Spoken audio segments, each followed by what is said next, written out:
Assalamualaikum sahabat edukasi. Kembali lagi bersama saya dalam acara GGC, bagi-bagi informasi. Kali ini kita akan melanjutkan pembahasan kita sebelumnya tentang modul yang ketiga.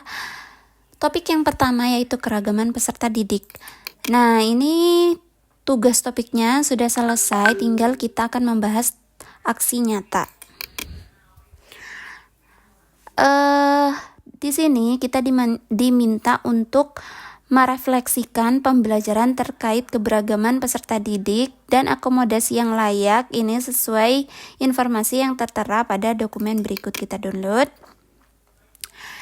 Nah, pada akhir pembelajaran topik tentang keberagaman peserta didik dan akomodasi yang layak dalam pembelajaran, rancang ringkasan bisa berupa poster, mind map, infografis, atau notulensi kreatif.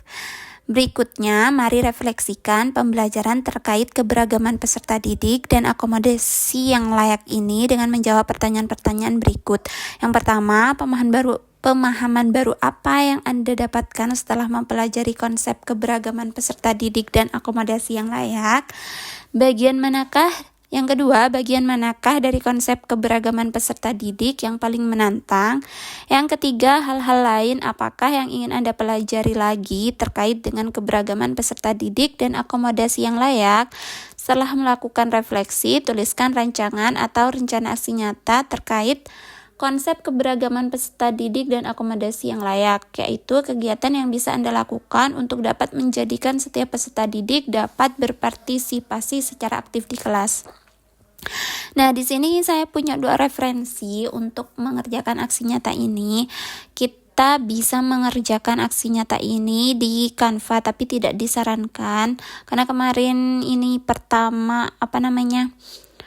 baru ada peraturan disarankan di Word. Jadi ini pertamanya saya pakai di Canva buatnya, kemudian dijadikan PDF.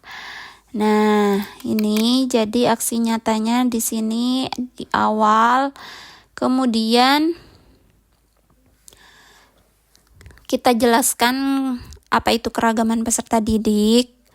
Kemudian jenis-jenis keberagaman peserta didiknya apa saja sesuai dengan modul.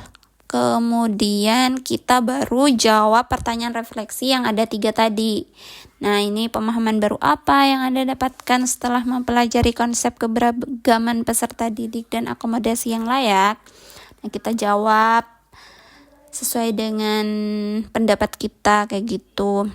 Kemudian soal yang kedua, bagian manakah dari konsep keberagaman peserta didik yang paling menantang? Kita jawab juga. Pertanyaan yang ketiga, hal-hal lain apakah yang ingin Anda pelajari lagi terkait dengan keberagaman peserta didik? Nah, ini kita tuliskan apa yang ingin kita pelajari. Kemudian kita bikin refleksi lagi. Sebenarnya seperti ini sudah cukup, tapi kita tambahkan saja, gak apa-apa.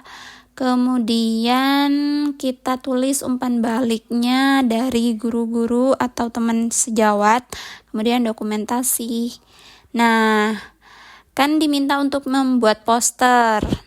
Nah, ini posternya tentang keberagaman peserta didik dan apa akomodasi yang layak kayak gitu. Sudah.